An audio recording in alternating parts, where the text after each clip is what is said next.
I just washed out this design with a spray bottle. And the process is really simple. Well, kinda.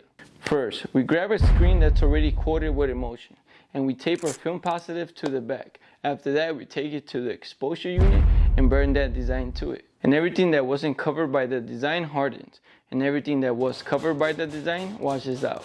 Pretty simple, huh? Now, I'm gonna show you how to do it the right way with a power washer, and of course, I'm gonna show you how to do it the cheap way with a water bottle, spray bottle. What's up, YouTube? Welcome back to our series, Screen Printing from Start to Finish, Part 3. Just in case if you didn't know, our first video was about bringing a design to life from scratch. We created it in Kittle, then we color separated and prepped it to be screen printed. Our second video was about coating our screens with emulsion, and if you want to catch up, I'm gonna add the playlist up here. And if you're new to the channel, my name is Milo, and by you hitting the like button, lets me know that you support what I'm doing. We're gonna start with the basics, our film positive. Whenever you're printing on a transparency film, make sure to print from an inkjet printer, not a laser printer, an inkjet printer. Because an inkjet printer makes the design dark, and the darker they are, the less problems you have when exposing. So pay close attention to this step. You want your film to be dark and opaque like this. Just look at my finger. Look how it disappears behind the film, behind the design. Here's a close-up. Just look at my finger. See? You can see it through here, but when it comes through here, see? And the reason you need these films super dark and black and opaque is because you don't want no light to go through it. If light goes through that design, it's going to harden the emulsion behind it. And when you go wash it off, the design is not going to come off. And you're going to think that you overexposed. So you're going to mess with the time and do it again and again and again. And you're going to fail every time. It's a rookie mistake that I did, that I don't want you to go through. So learn from my mistakes. Now, here are the settings that I use to get my films looking like this. Super simple. Pick the best quality picture and then just pick the glossy paper. And it's that easy. And if you don't have an inkjet printer, don't worry. I'm going to give you another option where to get your films by the end of this video. Alright, before I expose my screens, I want to let you know that the time that I'm going to use to expose my screens is going to be different from yours. Because we probably have different exposure units, we use different emulsions, the temperature where you're at and where I'm at is different, I quote my screens differently, and I could keep going. When I started screen printing, I was using a homemade exposure unit, and now I'm using a different one. And it's the same process for both. For this one, it took me 2 minutes and 30 seconds to expose the design. For this one, only 30 seconds. And if you don't have an exposure unit, don't worry. By the end of this video, I'm going to show you where to find one for the cheap. Alright, whenever you're about to expose your screens, you want to make sure that you're in a light sensitive room. You could quote your screens when there's light, but when it's time to expose them, I would recommend to turn the lights off. And it doesn't have to be pitch dark black, but if you can minimize the light, it's going to help the process be more successful. And if you watched my last video, you know that I quote my screens with 2 passes in the back and 1 in the front. Now the screens that I use are 20 by 24 inches, regular manual one. And since we're printing a 3-color design, we have to align all 3 films the same way, and it's very simple. All my films have registration marks, but I focus the most on this top center one. Oh, and to make everything easier, get yourself a T-square ruler. Trust me, it's a must. It's gonna help a lot. So I start by aligning the design 3.5 inches from the top of the frame. And to center it, I go 10 inches from the side of the frame. And of course, I double check my work. Make sure everything looks nice and good. And when everything does look good, then I start taping it to the screen.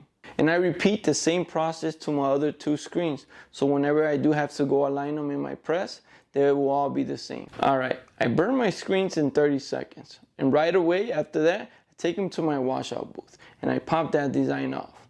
And I'm going to show you how to do it the right way, the way that I do it. And I'm going to show you how to do it the cheap way, with a water bottle, spray bottle, same thing. Let's start the right way. As soon as my screens come out the exposure unit, right away, I want to get them wet so they can stop exposing. You rinse them front and back and let them sit for 30 seconds so the emulsion can start to get soft. After that, you start popping that design off. And you want to start from the bottom to the top. And you want to do it in a circular motion. You don't want to stay in the same spot for too long because you're going to start breaking that emulsion. And like you see here, you wash that design from the back of the screen, not from the front. Because if you do it from the front, you will break that emotion apart. And let me tell you why. When you quote your screens with emotion, the last pass that you give is on the front side. So that pushes all the emotion to the back. And when you let your screens dry, you usually put them with the squeegee side facing up. So gravity pulls the emotion down to the back. And when you go expose your screens, you expose them to the back side, which makes the back side way stronger. When you start screen printing, a lot of people can't afford or don't have the space for a washout booth or for a power washout. So I had to think right away of another way, of a cheap way to wash that design off that screen. And a spray bottle came in the perfect time. Now, if you've seen my last video, you will notice that I quoted one screen with a one pass in the front and one pass in the back. And that's because I'm not going to be using my power washer to clear that design. I'm going to be using this spray bottle. Alright, so I'm not going to edit none of this, so I can show you real time how this is. We're going to expose this screen right here. Put it under here. I'm gonna lower the time. I don't know, I'm gonna guess maybe under 30 seconds.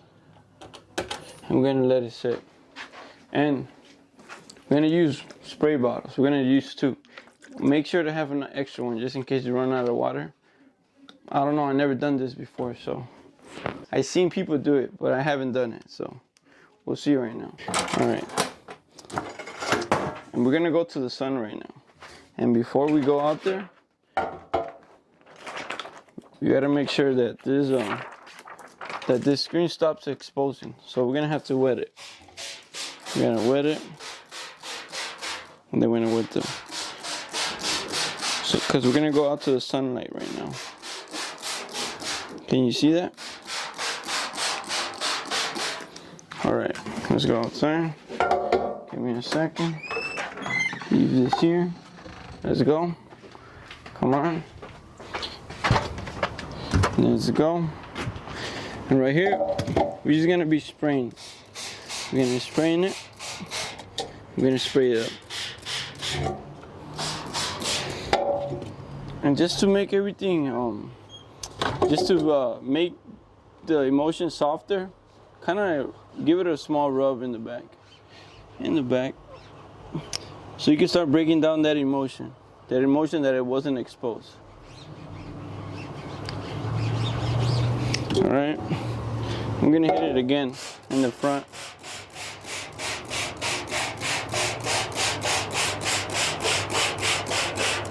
We're gonna rub this soft, a little soft, very soft.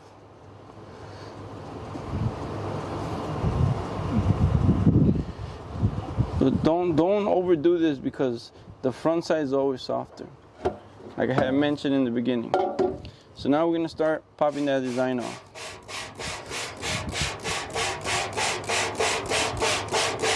You can see right here, it's coming off. See the eyes coming off. Right, once again, give it a small touch to break the emotion. This is a longer process, but you don't need equipment to do this. And if you want to go beast mode, you just use both.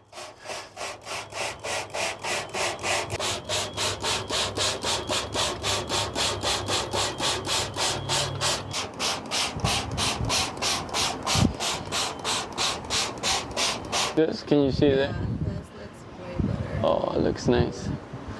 I only forgot like one side, but it's cool. As long as the design, I focus more on the design. Yeah. Looks good though. Looks nice and crispy. Yeah. All right, ready to go. And that's it, guys. And I'll be honest, I have never done this before, but I was very confident that it was gonna work. Because my film was dark, my screen was quoted correctly and dried correctly, my exposure time was perfect, and on top of that, I've been doing this for years, so I have some experience. And I could have done the bold designs, which was gonna make the whole process much easier, but I wanted to make it harder. I guess it's more fulfilling. Well, at least for me. On top of that, I wanted to show you guys that all this is possible. Now, let's talk about the mistakes that could happen. And I'm just gonna assume that your film is nice and dark, that your emotion is not expired and is good, that you quoted your screens correctly and they dry correctly. Alright, if you take your screen to the washout booth and you start washing off that design and it doesn't come off, there's 3 common reasons why that's probably happening. First, you overexpose it. So try lowering that exposure time. Leave it in the exposure unit for less time. Second, you probably didn't let that screen dry in a light sensitive room, so it was getting exposed while it was sitting there. Third, you're taking too long to expose. As soon as you grab your screen from your dark room or wherever you're grabbing it from, try to expose it right away. Don't wait too long, because your screen starts exposing as soon as it hits light. It's not exposing fast, but it's exposing. And it exposes super fast if it hits sunlight. So stay away from sunlight. Now, if you take your screens to the washout booth and you start washing them and it starts to break apart or it starts to get really slimy, then there's probably 2 main reasons why that's happening. First, you underexpose that screen, so bump the exposure time a little bit more. Second, your screen was probably not completely dry thanks to humidity. Well, because of humidity. It looked dry, it felt dry, but it was not 100% dry. And here's the problem that you won't know until you take that screen to the washout booth. So try to avoid a room that's full with humidity. Try to control it. Like my garage, super hot and humid. My basement, pretty nice and cool. And here's a small tip that I hope it helps. Whenever you're exposing your screen, let's say like in my garage, and I have to walk to my washout booth that's outside. Before you walk out, try to spray that screen with some water, front and back, so the emulsion could stop exposing. And I know I had said this a while ago, well, like a couple seconds ago, but I wanted to retouch it again because it helps a lot. It goes a long way. Trust me. Now, let's talk about equipment. And if you don't have an inkjet printer where you could print your transparency films, here's what you can do. First, download that logo design into a USB. And with that USB, go to Walgreens, CVS, Office Depot, or a paper shop around your area and let them know that you want to print this design. And you should be able to do it there. Second, call a screen printing shop around your area and let them know if they can print the transparency films for you. If you don't know where they're at, just go to Google and type screen printer around my area, and I'm pretty sure you're going to get some options. And I'm going to be honest, the screen printing community is pretty awesome. A lot of them are really nice. And of course, there's bad apples. But to my experience, a lot of people that I have met have been really awesome and really helpful. So don't be afraid. Even if they reject you, even if they say no, still try. You don't lose nothing. And here's a cheap way to find an exposure unit. But you're going to need a Facebook account. You're going to go to search and you're going to type buy, sell, trade screen printing equipment and embroidery equipment. It's a Facebook group where they sell a bunch of used equipment. And you can find a bunch of different stuff. It's printers all over the world selling their stuff there. A lot of good deals and prices. And that's how I got all my equipment. This blue press, I got it from Michigan, and that green one, I got it from Wisconsin. It was a small drive, but it saves a lot of money, to be honest. And that's it for this episode. Hopefully this video was helpful in any way. And if you have any questions, please let me know in the comments, because at the end of this series, I'm going to do a Q&A video. And make sure to watch the next video, because I'm going to show you how to register a multicolored design. Once again, thank you so much for the love and the support. Have a beautiful day, and God bless you all.